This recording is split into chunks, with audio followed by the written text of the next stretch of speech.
నమస్కారం. సామాన్యుడు TV news కి స్వాగతం. ఈనాటి వార్తా విశేషాలు. బంగాళాఖాతంలో ఏర్పడిన మోందా తుఫాను కాకినాడ మచిలీపట్నం మధ్య అంతర్వేది పాలెం సమీపంలో తీరాన్ని తాకింది. ఆ తర్వాత బలమైన తుఫానుగా కొనసాగుతోంది. దీని ప్రభావంతో ఆంధ్రప్రదేశ్ తో పాటు తెలంగాణలోని పలు జిల్లాల్లో భారీ వర్షాలు కురుస్తూ ఉన్నాయి. అయితే తుఫాను కారణంగా దెబ్బతిన్న కోనసీమలోని తీర ప్రాంతాలలో ఏరియల్ సర్వే నిర్వహించారు ముఖ్యమంత్రి నారా చంద్రబాబు నాయుడు. ఓడలరేవు ఓఎంజీసీ టెర్మినల్ కి చేరుకున్న ముఖ్యమంత్రి చంద్రబాబు నాయుడు ఓడరేవులోని తుఫాన్ పునరావాస కేంద్రాలను పరిశీలించారు. తుఫాన్ బాధితుల్ని పరామర్శించారు. రోడ్డు మార్గం ద్వారా అల్లవరం మండలం బెండమూర్లంక గ్రామానికి చేరుకున్న ఆయన తుఫాన్ కి నేల కొరిగిన వరి పొలాలను పరిశీలించారు. పంట నష్టాలకు సంబంధించి రైతులను అడుగు తెలుసుకున్నారు. వరి పైరు నేల కొరిగిపోవడంతో దిగుబడి తగ్గిపోతుందని ముఖ్యమంత్రి ఎదుట వాపోయారు రైతులు. ఎకరానికి 20,000 నుండి 30,000 రూపాయల వరకు నష్టం ఉంటుందని అంటున్నారు. ఆ ఏరియాలో నేను ఏరియల్ సర్వేలో చూశాను. ఎక్కువ నీటితో మొత్తం కూడా ముంపుకు గురైంది. ఇక్కడికి వచ్చే కొద్దికి గాలి విపరీతంగా వచ్చింది. అది కూడా ఒక 70-75 కిలోమీటర్ స్పీడే వచ్చింది. అదే కానీ ఇంకా ఎక్కువ వచ్చుంటే మన కొబ్బరి చెట్ల కలిసి ప్రమాదం వచ్చేది. ఆ పెను ప్రమాదం తప్పే పరిస్థితి వచ్చేది. అయితే అన్నీ కూడా ఎన్యూమరేట్ చేస్తాం. కొంత ఇది నష్టం జరిగింది. కోనసీమ విపత్తు కింద చూడొచ్చు అంటారు. కేంద్రం నుంచి సహకారం ఏ రకంగా? ఇప్పటికే ప్రధానమంత్రి మోడీ కూడా స్పందించారు. అందరూ స్పందించారు. మనం కూడా జాగ్రత్తలు తీసుకున్నాం. ఎక్కడ ఆస్తి నష్టం ఉంటుందో దానిపైన రిపోర్ట్ ఇస్తాం. ఆ రిపోర్ట్ ప్రకారం కౌలు రైతుల పరిస్థితి వాళ్ళు ఇప్పుడు కౌలు రైతులకే వస్తుంది నష్టపరిహారం. ఆక్వారంగం మీద కూడా ఏదైతే సముద్ర తీర ప్రాంతం ఆక్వారంగం కూడా పట్టు రాకుండా ముందే పట్టేశారు సార్. వాళ్ళకి కూడా ఇబ్బంది కలిగేటువంటి మొత్తం మీకు అన్ని విషయాలు కూడా అనలైజ్ చేసుకుంటాం. మీరు గుర్తుపెట్టుకోవాల్సింది పెను ప్రమాదం చాలా తీవ్రంగా ఉంటుందని ఎస్టిమేట్ చేశాం. తీవ్రత తగ్గింది, నష్టం అంతా తగ్గలేదు, కొంత ఉంది. అన్ని పేరు చేసుకున్నాం. సార్ ఇప్పుడు మీరు జిల్లా యంత్రాంగాల దగ్గర నుంచి ప్రజాప్రతినిధుల నుంచి 24 hours పరిగెత్తించారు. క్షేత్రస్థాయిలో కూడా అదే పరిస్థితిలో ఇక్కడ పనిచేశారు. మీరు మాట్లాడారు బాధితులతో, వాళ్ళు బాధితులు ఏమంటున్నారు? వాళ్ళు అందరూ సాటిస్ఫై అయ్యారు. వేరే సమస్యలు ఉన్నాయి తప్ప ఇక్కడ మాత్రం అందరూ హ్యాపీగా ఉన్నారు. 3 రోజుల భోజనం కానీ వస్తువులు కానీ అన్ని విధాలు హ్యాపీగా. పరిహార విషయంలో ఎలాంటి పరిహార విషయాలకు సంబంధించి ఇంకా గుర్తించాల్సిన అన్నీ కూడా ఏవైతే మనకు ముందు 2-3 రోజులు ఇక్కడికి వచ్చారు వాళ్ళకు 3,000 రూపాయలు బియ్యం నిత్యావసర వస్తువులు నుంచి పంపిస్తున్నాం. ఇక్కడుండే ఫిషర్మెన్ కమ్యూనిటీకి ఇబ్బందులు ఉన్నాయి. 3-4 రోజులు వేటకు పోలేదు. అందుకే 50 కేజీల బియ్యం వాళ్ళకి స్పెషల్గా వాళ్ళకు ఇస్తున్నాం. అదే మరి చేనేత కార్మికులకి, మత్స్యకారులకి అదనంగా 50. తుఫాన్ వలన పంట దెబ్బతిన్న రైతులెవరూ కూడా ఆందోళన చెందవలసిన అవసరం లేదని మంత్రి అచ్చెన్నాయుడు తెలిపారు. 5 రోజుల్లోనే పంట నష్టాన్ని అంచనా వేసి రైతులకు పరిహారం అందిస్తామని వెల్లడించారు. ఈ నెల 25 నుంచి మత్స్యకారులెవరూ వేటకు వెళ్లలేదన్న అచ్చెన్నాయుడు వారందరికీ 50 కేజీల బియ్యం ఇస్తామని ప్రకటించారు. విపత్తు ఆపడం అనేది ఏ ఒక్క నాయకుడు తరం కాదు. కానీ విపత్తు వచ్చేటప్పుడు సమర్థవంతంగా పనిచేయడం నాయకుల యొక్క లక్షణం. అందులో మన ముఖ్యమంత్రి చంద్రబాబు నాయుడు గారు ఎన్ని విపత్తులు ఈ రాష్ట్రానికి వచ్చినా సరే సమర్థవంతంగా నిర్వహించి ప్రజలకి మేలు చేసిన విషయం ఒక్కసారి ప్రజానీకానికి గుర్తు చేస్తున్నారు. ఎక్కడ కూడా ఒక మనిషి చనిపోకూడదని మొత్తం ట్రాఫిక్ అంతా బంద్ చేశాం. ఎవరిని కూడా ఇంట్లో నుంచి బయటకు రాకుండా నిరోధించాం. ఈ రోజు నేను తుఫాన్ తీసుకుంటే 270 నుంచి 300 స్తంభాలు నేల కొరిగాయి. ఒక 54 ట్రాన్స్ఫార్మర్లు ఫెయిల్ అయిపోయాయి. రాత్రి నుంచి యుద్ధ ప్రాతిపదికన పనిచేస్తున్నాం. మొత్తం పవర్ అంతా రెక్టిఫికేషన్ చేసి మొత్తం అన్ని సబ్ స్టేషన్లో పవర్ పునరుద్ధరించే కార్యక్రమం చేస్తున్నాం. ఇప్పుడు మా ముందున్నటువంటి సమస్య పంటల నష్టం. ఇటు శ్రీకాకుళం, ఇచ్చాపురం నుంచి తిరుపతి వరకు ఏదైతే నిన్న తుఫాను వల్ల నష్టపోయినటువంటి వ్యవసాయ రైతులందరికీ ఆదుకోమని చెప్పి స్పష్టమైన ఆదేశాలు. డిపార్ట్మెంట్ కూడా ఉదయమే నేను ప్రిన్సిపల్ సెక్రటరీకి ఆ డిపార్ట్మెంట్ అందరితో కాన్ఫరెన్స్ తీసుకొని మాట్లాడి 5 రోజుల్లో ఈ రాష్ట్రంలో మొత్తం ఎన్యూమరేషన్ కంప్లీట్ అవ్వాలి. వరి ఎంత పోయింది, హార్టికల్చర్ పంటలు ఎంత పోయాయి, ఫిషరీస్ లో స్పెషల్ చెరువులు ఏమి లాస్. ఎవరైతే మత్స్యకారులు ఉన్నారో 25 నుంచి వేటకి వెళ్ళడం లేదు. వాళ్ళకి కనీసం తినడానికి ఇబ్బందికరమైనటువంటి పరిస్థితులు ఉన్నాయి. అందుకే వాళ్ళకు కూడా 50 కేజీల బియ్యం ఇమ్మని స్పష్టమైన ఆదేశాలు ఇచ్చారు.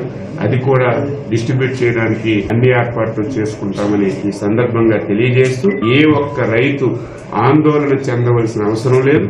ఇది రైతు ప్రభుత్వం, తప్పనిసరిగా ఎన్యూమరేషన్ చేస్తాం. నష్టపోయిన ప్రతి రైతుకి ఆదుకునే బాధ్యత చంద్రబాబు నాయకత్వంలో. రాత్రి నుంచి ఎడతెరిపి లేకుండా కురుస్తున్న వానతో నల్గొండ జిల్లా దేవరకొండ మండలం కొమ్మపల్లిలోని గురుకుల పాఠశాల జల దిగ్బంధంలో చిక్కుకుంది. పక్కనే ఉన్న డిండి వాగు ఉధృతితో tribal welfare boys residential school ప్రాంగణంలోకి భారీగా నీళ్లు చేరాయి. పాఠశాలలో దాదాపు 500 మంది విద్యార్థులు ఉండగా పాఠశాలను వరద చుట్టుముట్టడంతో ఆందోళనకి చెందారు. సమాచారం అందుకున్న కలెక్టర్ ఇలా త్రిపాఠి, ఎస్పీ శరత్, ఏఎస్పీ మౌనిక వర్షంలోనే క్షేత్రస్థాయికి వెళ్లారు. తాడు సహాయంతో విద్యార్థుల్ని సురక్షితంగా బయటకు తీసుకువచ్చారు. ఆల్మోస్ట్ ఒక 500 స్టూడెంట్స్ని, దాంతోపాటు ఒక 26 మంది టీచింగ్ నాన్ టీచింగ్ స్టాఫ్ని ఇక్కడ నుంచి మేము బీసీ గురుకులంకి షిఫ్ట్ చేయడం జరిగింది. దీంతో పాటు ఒక 2 రోజు సెలవు కూడా ప్రకటించడం జరిగింది. బేసికల్గా ఇప్పుడు మనం అందరం చూస్తూ ఉన్నాము, ఈ లొకేషన్ కొంచెం లోతట్టుగా ఉంది. పక్కన డిండి వాగు ఉండడంతో ప్లస్ నిరంతరంగా వర్షం కురవడంతో ఈ పరిస్థితి ఏర్పడింది. దీన్ని దృష్టిలో పెట్టుకొని మేము దానికి ఒక శాశ్వతం పరిష్కారం కూడా మా శాఖ ఆర్సీఓ గురుకులం తరఫున మేము తప్పకుండా చేస్తాం. తుఫాన్ ప్రభావం నేపథ్యంలో ప్రభుత్వం అప్రమత్తమైంది. ప్రజల భద్రత కోసం అన్ని విభాగాలని సిద్ధంగా ఉంచామని తెలుగుదేశం పార్టీ జాతీయ ప్రధాన కార్యదర్శి నారా లోకేష్ స్పష్టం చేశారు. తీర ప్రాంతంలో తుఫాన్ ప్రభావం ఎక్కువగా ఉండే అవకాశం ఉన్నందున సహాయక బృందాలు, ఎన్డీఆర్ఎఫ్ సిబ్బంది సిద్ధంగా ఉన్నారని ఆయన తెలిపారు. లోకేష్ మాట్లాడుతూ ప్రజలు ఎలాంటి భయాందోళనకి లోనవలసిన అవసరం లేదని తెలిపారు. ప్రభుత్వం తుఫాన్ ప్రభావాన్ని తగ్గించేందుకు అన్ని చర్యలు తీసుకుంటుందని తెలిపారు. అధికారులు నిరంతరం పర్యవేక్షణ చేస్తున్నారు అని అన్నారు. తుఫాన్ దిశ, వేగం, ప్రభావం మార్పులపై అధికారులు 24 గంటల పాటు నిఘా ఉంచుతున్నారని కూడా లోకేష్ పేర్కొన్నారు. తీర ప్రాంత ప్రజలు జాగ్రత్తగా ఉండాలని, ప్రభుత్వ సూచనలు పాటించాలని ఆయన విజ్ఞప్తి చేశారు. 12 రివ్యూ మీటింగ్లు, టెలికాన్ఫరెన్స్లు, వీడియో కాన్ఫరెన్స్ గౌరవ ముఖ్యమంత్రి గారు నిర్వహించడం జరిగింది. గౌరవ ప్రధానమంత్రి నరేంద్ర మోడీ గారు కూడా నిన్న గౌరవ ముఖ్యమంత్రి గారితో మాట్లాడటం జరిగింది. ఏర్పాట్లన్నీ ఎలా ఉన్నాయనేది ఆయన స్వయంగా తెలుసుకుంటాం జరిగింది. ఆ కాల్ అయిన తర్వాత రాష్ట్ర ప్రభుత్వం కూడా కేంద్ర ప్రభుత్వానికి, ప్రత్యేకంగా ప్రధానమంత్రి కార్యాలయానికి రియల్ టైం రిపోర్ట్స్ కూడా పంపిస్తాం జరుగుతుంది. ప్రధానమంత్రి గారు కూడా రాష్ట్రానికి ఏం కావాలన్నా మీరు చెప్పండి, అన్ని ఏర్పాట్లు చేస్తామని ఆయన కూడా చాలా క్లియర్ గా ఉన్నారు. ఈ సైక్లోన్ వల్ల సుమారుగా 40 లక్షల మందికి ఇంపాక్ట్ ఉంటుంది. హై రిస్క్ ఏరియా వచ్చేగల కాకినాడ, కోనసీమ, వెస్ట్ గోదావరి, కృష్ణా, బాపట్ల, ప్రకాశం, నెల్లూరు ఈ జిల్లాలన్నీ రెడ్ అలర్ట్ లో ఉన్నాయి. ఇక్కడ ఎక్కువ ఇంపాక్ట్ అనేది ఉంటుంది. ప్రజాప్రభుత్వం లక్ష్యం ఒకటే, లాస్ ఆఫ్ లైఫ్ అనేది ఉండకూడదు. దానికి తగిన చర్యలు తీసుకోమని గౌరవ ముఖ్యమంత్రి గారు చాలా స్పష్టంగా చెప్పారు. ఒక పక్కన డిజాస్టర్ మేనేజ్మెంట్ మంత్రిగా అనిత గారు, ఆర్టీజీఎస్ మంత్రిగా నేను, ఇద్దరికి పర్ఫెక్ట్ కోఆర్డినేషన్ సింక్ తో గత 24 గంటల నుంచి మేము కూడా రియల్ టైం ఇది మానిటర్ చేస్తాం జరుగుతుంది. ప్రోయాక్టివ్ గా సుమారుగా 1328 గ్రామాల్లో ఎక్కడైతే ముంపు ఉంటుందో, ఎక్కడైతే ఇంపాక్ట్ ఎక్కువ ఉంటుందో అక్కడ ఇవాక్యుయేషన్ కూడా నిర్వహిస్తాం జరిగింది. 3465 మంది ప్రెగ్నెంట్ ఉమెన్ ని కూడా, అంటే రాబోయే 15 రోజుల్లో ఎవరైతే డెలివరీ చేస్తారో వాళ్ళని కూడా ప్రోయాక్టివ్ గా ఇవాక్యుయేట్ చేస్తాం జరిగింది. వాళ్ళకి కావాల్సిన పౌష్టికాహారం గాని అన్ని కూడా ప్రభుత్వం అందజేస్తాం జరుగుతుంది. ఇంతేకాకుండా 1906 టెంపరరీ షెల్టర్స్ కూడా ఏర్పాటు చేశాం. అక్కడ కావాల్సిన రిలీఫ్ మెటీరియల్స్ అని కూడా ఇప్పటికీ పంపించాం. శానిటేషన్ కావాల్సిన బ్లీచింగ్ పౌడర్ కానివ్వండి, లైమ్ కానివ్వండి, ఇదంతా కూడా పొజిషన్ చేస్తాం జరిగింది. పాఠశాలలకు వచ్చేగల సుమారుగా 14,798 పాఠశాలలు ఇప్పటికీ హాలిడేస్ ప్రకటిస్తాం జరిగింది. దీంట్లో 364 స్కూల్స్ ఏకంగా సైక్లోన్ షెల్టర్స్ గా మార్చడం జరిగింది. మత్స్యకారులు కూడా 29 వరకు వేటకెళ్లకూడని నిషేధం కూడా ప్రభుత్వం పెడతాం జరిగింది. యాక్టివిటీ సస్పెండ్ చేశాం. అన్ని చర్యలు తీసుకున్నాం. 11 ఎన్డీఆర్ఎఫ్ టీంలు, 12 ఎస్డీఆర్ఎఫ్ టీంలు కూడా ఏర్పాటు చేశాం. రిజర్వ్ టీమ్స్ కూడా ఉన్నాయి. అవసరమైతే ఆర్మీ కూడా హైదరాబాద్ లో కంటింజెంట్ ఉంది కానీ వాళ్ళు కూడా స్టాండ్ బై లో ఉన్నారు. 145 వుడ్ కటింగ్ టీమ్స్ కూడా చైన్ సాస్ తో మొత్తం ఏర్పాట్లు చేశాం. ఇప్పటికీ కొన్ని ఇక్కడ యాక్షన్ లో ఉన్నారు. సో 145 టీమ్స్ రెడీగా ఉన్నాయి. మెడికల్ అండ్ హెల్త్ కి సంబంధించి సుమారుగా 325 క్యాంప్స్ రెడీ చేసుకున్నాం. 876 ర్యాపిడ్ రెస్పాన్స్ టీమ్స్ కూడా ప్రభుత్వం రెడీ చేసింది. సైక్లోన్ ల్యాండ్ ఫాల్ అయిన తర్వాత, దాటి వెళ్ళిన తర్వాత రెస్టరేషన్ కార్యక్రమం అనేది చాలా చాలా కీలకమైనది. బిఆర్ నాయుడు టీటీడీ అధ్యక్షులైన తర్వాత టీటీడీ ఆధ్వర్యంలో అతి గొప్పగా నిర్వహిస్తున్న గోశాలని నిర్వీర్యం చేస్తున్నారని ఆరోపించారు. టీటీడీ మాజీ చైర్మన్ భూమన కరుణాకర్ రెడ్డి గోశాలను ప్రైవేట్ వ్యక్తులకు ఇవ్వాలన్న ఆలోచన తప్పే కదా అని భూమన ప్రశ్నించారు. టీటీడీ మాజీ చైర్మన్ భూమన కరుణాకర్ రెడ్డి తిరుపతిలో మీడియాతో మాట్లాడుతూ గోశాల నిర్వహణ సరిగ్గా లేదనే విషయం బోర్డు దృష్టికి వచ్చిందని టీటీడీ చైర్మన్ బిఆర్ నాయుడు స్వయంగా చెప్పారు. గోశాల నిర్వహణకు ప్రత్యేక కమిటీని వేసి స్వచ్ఛంద సేవా సంస్థలకు ఇచ్చే ఆలోచన ఉందని చెప్పారు. వచ్చే బోర్డు సమావేశంలో దీనిపై నిర్ణయం తీసుకుంటామని అన్నారు. సరిగ్గా ఏప్రిల్ నెలలో నేను గోశాల నిర్వహణపై గోవుల మరణాలు జరుగుతున్నాయని చెప్పాను. దానికి నా మీద కేసులు పెట్టాడని అన్నారు. నిన్న జరిగినటువంటి తిరుమల తిరుపతి దేవస్థాన పాలక మండలి సమావేశంలో అధ్యక్షులు గౌరవనీయ బిఆర్ నాయుడు గారు ఒక ముఖ్యమైనటువంటి మాట చెప్పినారు. చాలా ప్రధానమైనటువంటి మాట కూడా అది. గోశాల నిర్వహణ సరిగ్గా లేదు అన్నటువంటి విషయం బోర్డు దృష్టికి వచ్చింది కనుక గోశాల నిర్వహణను సరిగ్గా నిర్వహించటానికి ఒక ప్రత్యేకమైనటువంటి కమిటీని వేసి ఎక్స్పర్ట్స్ కమిటీని వేసి గోశాలను స్వచ్ఛంద సేవా సంస్థలకు ఎవరికైనా కూడా చాలా ప్రముఖమైనటువంటి సంస్థలకు ఇచ్చేటువంటి ఆలోచన ఉన్నది. అది ఏంటి అన్నటువంటి విషయాన్ని తేల్చడానికి వచ్చే బోర్డు సమావేశంలో నిర్ణయం తీసుకుంటాము అన్నటువంటి మాట వారు చాలా ప్రముఖంగా ప్రస్తావించటం జరిగింది. నేను బిఆర్ నాయుడు గారికి ఈ సందర్భంగా గుర్తు చేస్తున్నా, సరిగ్గా ఏప్రిల్ నెలలో నేను గోశాల నిర్వహణ సరిగ్గా లేనందువలనే గోవులకు అపాయకరమైనటువంటి పరిస్థితి వచ్చింది, గోవుల మరణాలు జరుగుతున్నాయి అని నేను చెబితే ఇదే పాలక మండలి అధ్యక్షులు బిఆర్ నాయుడు గారు నా మీద రంకెలు వేసి నన్ను అనరానటువంటి మాటలన్నీ మాట్లాడినటువంటి సందర్భాన్ని గుర్తు చేయటమే కాకుండా ఆ పాలక మండలి సభ్యుడిని ఉసికొల్పి నా మీద గోవుల మరణం నేను ప్రకటించటం కారణంగా మత విద్వేషాలను హిందూ ధార్మికతను దెబ్బతీస్తూ ఈ రకమైనటువంటి మత విద్వేషాలను రెచ్చగొడుతున్నాడు అని నా మీద అనేక సెక్షన్లతో పోలీస్ స్టేషన్లో కంప్లైంట్ ఇవ్వటం జరిగింది. కేసు రిజిస్టర్ కూడా చేశారు. నేను బహిరంగంగా ఈ రకంగా ప్రస్తావించటం అన్నటువంటి విషయాన్ని ప్రముఖంగా నన్ను పోలీసు వాళ్ళు కూడా తమ విచారణలో అడగటం కూడా జరిగింది. నేను బిఆర్ నాయుడు గారికి ఇప్పుడు నేను ప్రశ్న వేస్తున్నా. బిఆర్ నాయుడు గారు నిన్న పత్రికా సమావేశంలో బహిరంగంగా మీరు గోశాల నిర్వహణ సరిగ్గా లేని కారణంగా అన్నటువంటి మాట మాట్లాడారు కదా. తుఫాన్ ప్రభావిత ప్రాంతాలలో నెలకొన్న పరిస్థితుల్ని గుంటూరు జిల్లా కలెక్టర్ తమీం అన్సారియా బుధవారం పరిశీలించారు. ప్రతిపాడు, పెదనందిపాడు, కాకుమాను మండలాల్లో పర్యటించారు. ప్రతిపాడు వద్ద కొండవీడు లోయ వాగు వద్ద నీటి ప్రవాహం పరిశీలించారు. ప్రతిపాడు గ్రామంలో కాల్వల పూడికలు తీస్తున్న పనులు పరిశీలించారు. జిల్లా పరిషత్ ఉన్నత పాఠశాలలో ఏర్పాటు చేసిన పునరావాస కేంద్రాన్ని తనిఖీ చేశారు. పెదనందిపాడు మండలం వరగాని గ్రామం వద్ద నక్కల వాగును పరిశీలించి నక్కల వాగు, మేకల వాగును ట్రాక్టర్పై దాటుకుంటూ వరగాని, నందివాడు, నల్లవాగు వంతెన వద్దకు జిల్లా కలెక్టర్ చేరుకున్నారు. పెదనందిపాడులో ఏర్పాటు చేసిన పునరావాస కేంద్రాన్ని తనిఖీ చేశారు. ఈ సందర్భంగా మీడియాతో కలెక్టర్ మాట్లాడుతూ నక్కల వాగు, మేకల వాగుల వలన పంట పొలాలు మునగటం జరిగిందని చెప్పారు. నిబంధనల మేరకు 2 రోజుల్లో పంట నష్ట అంచనాలు తయారు చేయడం జరుగుతుందని చెప్పారు. తుఫాన్ అనంతరం చర్యలు వేగవంతం చేశామని చెప్పారు. పారిశుద్ధ్య లోపం లేకుండా చూడాలని ఆదేశించామని అన్నారు. విద్యుత్ పునరుద్ధరణ జరుగుతుందని చెప్పారు. రహదారులపై 84 చెట్లు పడిపోయాయని వాటిని తక్షణం తొలగించే ఏర్పాట్లు చేశామని అన్నారు. జిల్లాలో ఎటువంటి అవాంఛనీయ సంఘటనలు జరగలేదని వివరించారు. పునరావాస కేంద్రాలలో ఉన్న వారికి నిత్యావసర సరుకులు పంపిణీ చేయాలని ముఖ్యమంత్రి ఆదేశించారని చెప్పారు. జిల్లాలో 153 పునరావాస కేంద్రాలలో 9,000 మంది ఉన్నారని వారికి నిత్యావసర సరుకుల కిట్లు సిద్ధం చేస్తున్నామని తెలిపారు.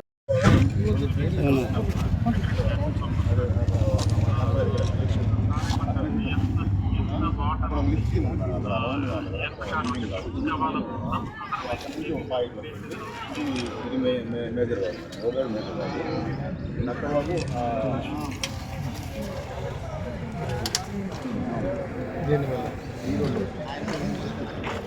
తీసినారా వెనకరా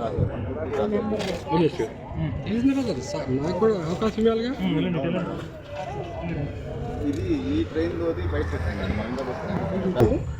సో మన గుంటూరు జిల్లాకు సైక్లోన్ మోంతా వలన ఎటువంటి డ్యామేజెస్ ముఖ్యంగా అగ్రికల్చరల్ క్రాప్కు జరిగి ఉంది అని చూడడానికి ఈరోజు ఫీల్డ్ ఇన్స్పెక్షన్ చేయడం జరిగింది. దాంట్లో ముందు ప్రతిపాడు, ఇప్పుడు నందిపాడు మండల్, అదేవిధంగా ఇంకా కప్పమాన మండల్ కూడా వెళ్ళడం జరుగుతుంది.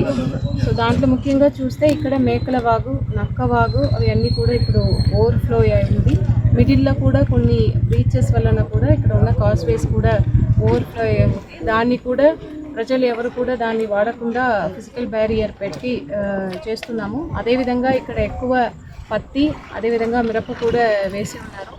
ఈ ఏరియాలో చూస్తే ఎక్కువ డ్యామేజ్ అయి ఉంది. సో దాన్ని కూడా ఇప్పుడు అగ్రికల్చర్ డిపార్ట్మెంట్, అదేవిధంగా హార్టికల్చర్ డిపార్ట్మెంట్ ద్వారా పూర్తిగా ఎన్యూమరేషన్ వేసి ఎవరైతే నష్టపోయి ఉన్నారో ఫార్మర్స్ కూడా ఇవ్వడానికి ఇప్పుడు చర్యలు తీసుకుంటాము. అదేవిధంగా ఇక్కడ మన గుంటూరు జిల్లాలో చూస్తే ఇప్పటికే ఒక 153 రిలీఫ్ సెంటర్స్ ఓపెన్ చేసి ఉన్నాము. దాంట్లో 9,000 మెంబర్స్ ఉన్నారు. వారు అందరూ కూడా ఇప్పుడు వర్షం కూడా ఇప్పుడు ఆగి ఉంది. వారికి ఇప్పుడు మనకు గవర్నమెంట్ నుంచి జీవో కూడా వచ్చి ఉంది. వారందరికీ కూడా కావాల్సిన ఎసెన్షియల్ కమోడిటీస్ వారికి ఇచ్చి వారిని ఇంటికి పంపిస్తాము.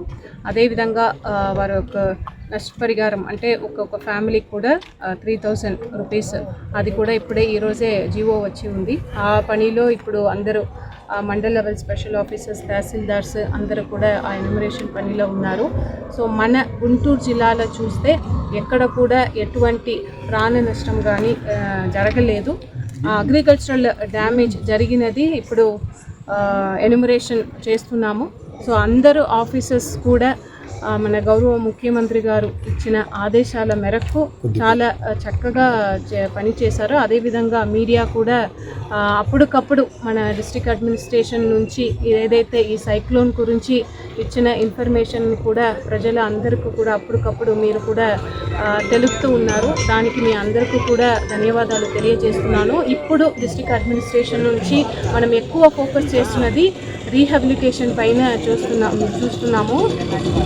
దాంట్లో చూస్తే మనం ఎక్కువ అన్ని చోట్ల కూడా శానిటేషన్, బికాస్ పోస్ట్ సైక్లోన్ ఏదైనా డిసీజ్ స్ప్రెడ్ అవ్వడానికి ఆస్కారం ఉంది కాబట్టి ఎక్కువ శానిటేషన్ మీద ఫోకస్ చేస్తున్నాం. తుఫాన్ అనంతర చర్యలు వేగవంతం చేయాలని జిల్లా కలెక్టర్ తమీం అన్సారియా జిల్లా అధికారుల్ని ఆదేశించారు. తుఫాన్ అనంతరం చర్యలపై సంబంధిత అధికారులతో బుధవారం టెలికాన్ఫరెన్స్ నిర్వహించారు. పారిశుద్ధ్య లోపం లేకుండా చూడాలని ఆదేశించారు. పునరావాస కేంద్రాలలో కూడా పారిశుద్ధ్య పనులు కొనసాగాలని స్పష్టం చేశారు. ఎక్కడ నీరు నిల్వ ఉండరాదని అన్నారు. కాలువల్లో పూడికలు ఉంటే తొలగించాలని ఆదేశించారు. కాజ్ వేల వద్ద నిరంతర పర్యవేక్షణ జరగాలని ఆదేశించారు. విద్యుత్ పునరుద్ధరణ త్వరగా జరపాలని, రహదారులపై చెట్లు పడిపోయి ఉంటే తొలగింపు వేగవంతం చేయాలని అన్నారు. తుఫాన్ రీత్యా ఏర్పడిన ఇబ్బందులు ప్రజలు చెప్తే వాటికి ప్రాధాన్యత ఇచ్చి పనులు పూర్తి చేయాలని సూచించారు. జిల్లాలో ఎటువంటి అవాంఛనీయ సంఘటనలు జరగకుండా అధికార యంత్రాంగం పనిచేయటాన్ని అభినందించారు. వసతి గృహాలు, పాఠశాల భవనాలు తనిఖీ చేయాలని అన్నారు. ఈ టెలికాన్ఫరెన్స్ లో జిల్లా రెవెన్యూ అధికారి ఎన్ఎస్కే కాజావలి, ఇతర జిల్లా అధికారులు పాల్గొన్నారు.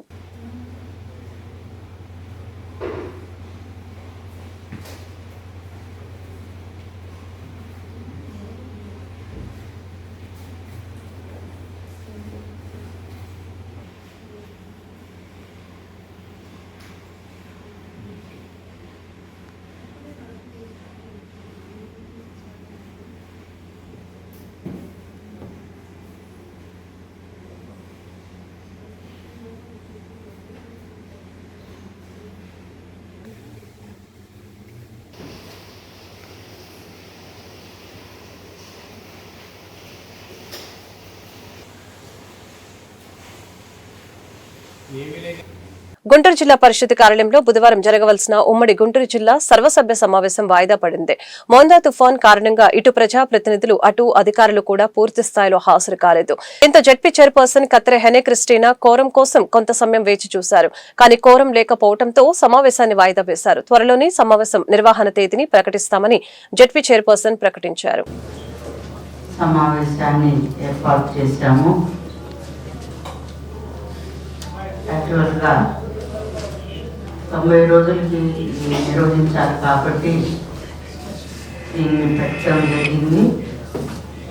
అయితే ప్రకృతి వైపరీత్యం వలన మందా తుఫాను ప్రభావం వలన మరి ఈరోజు ఎమ్మెల్యేలు కానీ ఎంపీలు కానీ ఎమ్మెల్సీలు కానీ జెడ్పీటీసీ సభ్యులు ఇతర అధికారులు ఈ తుఫాను ప్రభావం వలన హాజరు కాలేకపోయారు. దానికి మరి మేము మళ్ళా అంటే కోరం కాకపోవడం వలన దీన్ని ఈ రోజుకి ముగించడం జరుగుతుంది. దీన్ని మరలా త్వరలోనే మేము డేట్ ఇచ్చి అతి త్వరలోనే మేము మళ్ళా ఈ జనరల్ బాడీ సమావేశాన్ని ఏర్పాటు చేస్తామని తెలియపరుస్తున్నాను. వచ్చిన మీ అందరికీ నా కృతజ్ఞతలు తెలియపరుచుకుంటూ ఇంతటితో సమావేశాన్ని ముగిస్తున్నాను. ప్రతిపక్షం ప్రతిదీ రాజకీయం చేస్తుందని గుంటూరు తూర్పు ఎమ్మెల్యే మహమ్మద్ నజీర్ ఆరోపించారు. వైసీపీ అధినేత జగన్ నుంచి స్థానిక నేతల వరకు అవగాహన లేకుండా మాట్లాడుతున్నారని ఎద్దేవా చేశారు. ప్రతిపక్షాలు మాట్లాడే హక్కును కూడా కోల్పోయాయని మండిపడ్డారు. మోందా తుఫాన్ని సమర్థవంతంగా ఎదుర్కొని ఎక్కడ ప్రాణ ఆస్తి నష్టం జరగకుండా చూశామని స్పష్టం చేశారు. గుంటూరు పొన్నూరు రోడ్డు ఆంధ్ర ముస్లిం కళాశాలలో ఏర్పాటు చేసిన పునరావాస కేంద్రాన్ని బుధవారం ఎమ్మెల్యే నజీర్ సందర్శించారు. అక్కడ ఆశ్రయం పొందుతున్న బాధితుల్ని ఏర్పాటు చేసిన సౌకర్యాలపై ఆరా తీశారు. భోజనం కార్యక్రమాన్ని స్వయంగా ప్రారంభించి వడ్డించారు. ఈ మేరకు ఎమ్మెల్యే మీడియాతో మాట్లాడుతూ మోందా తుఫాన్ తీవ్రత గుంటూరు నగరంపై స్వల్పంగానే ఉందని చెప్పారు. తుఫాన్ నేపథ్యంలో ప్రజలకు ఎలాంటి సమస్యలు తలెత్తకుండా పగడ్బందీగా చర్యలు చేపట్టామని అన్నారు. గుంటూరు తూర్పు నియోజకవర్గ ప్రజలకు నిరంతరం అందుబాటులో ఉన్నామని గుర్తు చేశారు. ఎక్కడైతే లోతట్టు ప్రాంతాలు ఉన్నటువంటి ప్రజల్ని శిబిరాలకు తరలించి వాళ్ళకు కావాల్సినటువంటి భోజన వసతులు అలాగే మంచినీళ్లు ముఖ్యంగా వైద్యానికి సంబంధించినటువంటి సిబ్బందిని కూడా అప్రమత్తం చేసి పెట్టడం జరిగింది. నగరంలో దాదాపు 72 కేంద్రాలు పెట్టి ప్రతినిత్యం కూడా అధికారులతో పాటు కూటమి నాయకులందరూ కూడా అందుబాటులో ఉండి ప్రజలకు అవసరమైనటువంటి అవసరాలను పూర్తిగా అందించేటువంటి కార్యక్రమం జరుగుతూ ఉంది. ఎక్కడ కూడా నీళ్లు ఇళ్లకు చేరకుండా అవసరమైనటువంటి సిబ్బందిని పర్యవేక్షిస్తూ నిత్యం కూడా వాళ్ళకి రాత్రి 2 వరకు కూడా ఉండి కంట్రోల్ రూమ్ ద్వారా చిన్న సమస్యలను కూడా పరిష్కరించడం జరిగింది. ఎక్కడ దురదృష్టం ఏంటంటే విహారయాత్రకు వెళ్ళినటువంటి జగన్మోహన్ రెడ్డి గారు తిరిగి వచ్చి ఏదో పడుకొని లేచినటువంటి వ్యక్తిలాగా మొహంగడుకొని మాట్లాడుతూ ఉన్నారు. స్థానికంగా కూడా కొంతమంది నాయకులు అవగాహన లేకుండా మాట్లాడడం చాలా హాస్యాస్పదంగా ఉంది. ప్రజలకు నిత్యం అందుబాటులో ఉన్నాం. క్షేత్రస్థాయిలో చిన్న కార్యకర్త దగ్గర నుంచి నాయకుల వరకు మేయర్ గారు, డిప్యూటీ మేయర్ గారు, మేము అలాగే కమిషనర్ గారు, డిప్యూటీ ఏసీ గారు, జనసేన పార్టీ నాయకులు కానీ ప్రతి ఒక్కరు కూడా క్షేత్రస్థాయిలో ఈరోజు ఒక చంద్రబాబు నాయుడు గారు ఇచ్చినటువంటి పిలుపు మేరకు ప్రతి ఒక్క కార్యకర్త కూడా తమ బాధ్యతగా భావించి ఇక ఏదైతే తుఫాన్ బారిన పడినటువంటి ప్రతి ఒక్కరిని కూడా కాపాడేటువంటి ప్రయత్నం జరుగుతూ ఉంది. ఈరోజు ప్రతిపక్షాలు మాట్లాడే హక్కు కూడా కోల్పోయినటువంటి పరిస్థితులు. దయచేసి వారి ప్రజల కోసం మాట్లాడాలి, ప్రజల అవసరాల కోసం మాట్లాడాలి. కానీ రాజకీయాలు చేయాలనుకుంటే దానికి సమయం ఇస్తాం. ఆ టైంలో వాళ్లతో ఏముండో చూసుకుందాం. మోందా తుఫాన్ ప్రభావానికి గుంటూరు నగరంలోని పలు ప్రాంతాలు భారీ చెట్లు నేలకొరిగాయి. గత రాత్రి కురిసిన వర్షానికి పలు ప్రాంతాల్లో విద్యుత్ కి అంతరాయం ఏర్పడి ప్రజలు ఇబ్బందులు ఎదుర్కొన్నారు. ఈదురుగాలులు, ఎడతెరిపి లేని వర్షాల కారణంగా జనజీవనం అస్తవ్యస్తమైంది. కుందల్ రోడ్డు, రైతు బజార్ వద్ద, శ్రీనివాసరావుపేట, బృందావన్ గార్డెన్స్, అశోక్ నగర్, విద్యానగర్ పలు ప్రాంతాల్లో చెట్లు విరిగిపడ్డాయి. కలెక్టర్, నగర కమిషనర్ ఆదేశాల మేరకు ఎప్పటికప్పుడు చెట్లు తొలగించి చర్యలు యుద్ధ ప్రాతిపదికన చేపట్టారు. అత్యవసర పరిస్థితులు ఏర్పడినప్పుడు GMC control toll free number 08632345 కి సమాచారం ఇవ్వడానికి ఏర్పాటు చేశారు.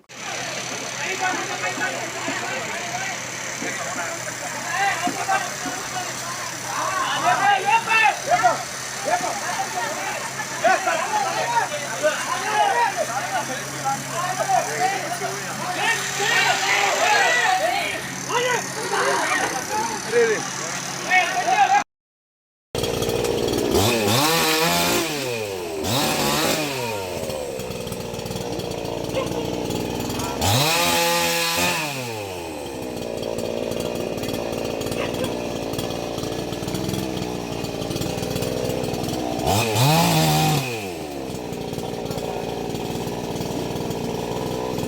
మొందా తుఫాన్ ప్రభావంతో కురిసిన వర్షం వలన తూర్పు నియోజకవర్గంలోని పలు లోతట్టు ప్రాంతాలలో ఏర్పడ్డ సమస్యల పరిష్కారం గురించి తూర్పు ఎమ్మెల్యే నజర్ అహ్మద్ కార్పొరేషన్ ఏసీతో కలిసి టెలికాన్ఫరెన్స్ ద్వారా మున్సిపల్ అధికారులకు పలు సూచనలు చేశారు. ఈ సందర్భంగా ఎమ్మెల్యే మాట్లాడుతూ గుంటూరు తూర్పు నియోజకవర్గంలో శానిటేషన్ పై అధికారులు అప్రమత్తంగా ఉండాలని తెలిపారు. ఉదయం నుంచి నేను వార్డులో పర్యటిస్తూనే ఉన్నాను. కొన్ని ప్రాంతాల్లో శానిటేషన్ పరిస్థితి సరిగ్గా లేదని మండిపడ్డారు. వెంటనే వాటిపై చర్యలు తీసుకోండి, రాత్రికి ప్రత్యేకంగా శానిటేషన్ టీంలను ఏర్పాటు చేయండి అని చెప్పారు.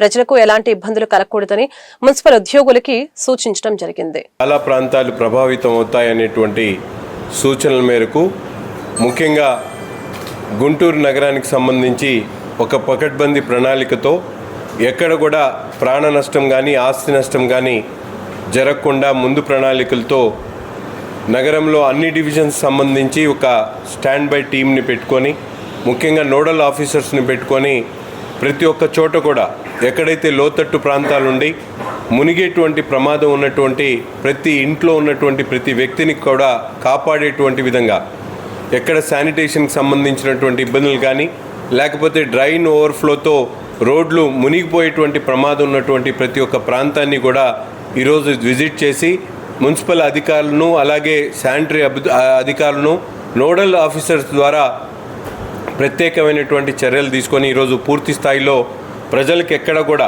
అంతరాయం లేకుండా వారికి ఇచ్చేటువంటి మంచినీటి సదుపాయాలు కానీ అలాగే ఆహార పొట్లాలు కానీ వీటినన్నిటిని కూడా రీహాబిలేషన్ సెంటర్స్ దాదాపు గుంటూరు ఈస్ట్లో ఒక 23 రీహాబిలేషన్ సెంటర్స్ని ఏర్పాటు చేసి వాటి ద్వారా ఎక్కడైతే లోతట్టు ప్రాంతాల్లో మునిగిపోయేటువంటి ప్రమాదం ఉన్నటువంటి ప్రతి ఒక్క ఇంట్లో ఉన్నటువంటి వ్యక్తిని తీసుకొని వచ్చి రీహాబిలేషన్ సెంటర్లో పెట్టి వాళ్ళకి అవసరమైనటువంటి భోజనంతో పాటు అలాగే మంచినీళ్ళు పాల ప్యాకెట్లు కూడా ఇవ్వడం జరుగుతూ ఉంది.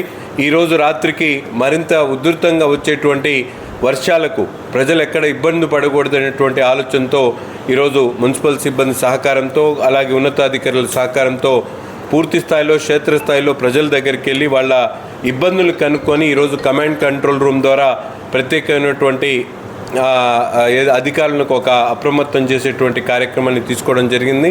రాష్ట్రంలో ముఖ్యమంత్రి గారి ఆలోచన విధానంతో రాష్ట్ర వ్యాప్తంగా ప్రతి ఒక్క ఎన్డీఏ కూటమికి సంబంధించినటువంటి నాయకుడు కూడా ఈరోజు రీహాబిలేషన్ కార్యక్రమాలతో పాటు అలాగే అధికారులు కూడా పెద్ద ఎత్తున గుంటూరు నగరపాలక సంస్థకు సంబంధించి అధికారులందరూ కూడా ఈ ముందా తుఫాన్కి సంబంధించి ఎక్కడ కూడా ప్రభావితం కాకుండా తగు చర్యలు తీసుకోవడం జరుగుతూ ఉంది. ప్రజలు కూడా అప్రమత్తంగా ఉండి ఈరోజు సాయంత్రం నుండి రేపు ఉదయం రేపు మధ్యాహ్నం వరకు కూడా ఎవరు కూడా అవసరమైనంత వరకు మాత్రమే ఇళ్ల నుంచి బయటకు వచ్చేటువంటి అవసరం ఉంటే మాత్రమే రావాలని చెప్పి కోరుకుంటూ అలాగే ఎవరికైనా ఎటువంటి ఇబ్బంది వచ్చినా టోల్ ఫ్రీ నెంబర్తో పాటు మా నంబర్లన్నీ కూడా అందుబాటులో ఉన్నాయి. తప్పకుండా సహాయం కోసం ఎవరైనా ఎప్పుడైనా కాల్ చేయొచ్చు అని చెప్పి ఈ సందర్భంగా తెలియజేస్తాం. ఈ వార్తలు ఇంతటితో సమాప్తం. మరొక బులెటిన్లో మళ్ళీ కలుద్దాం.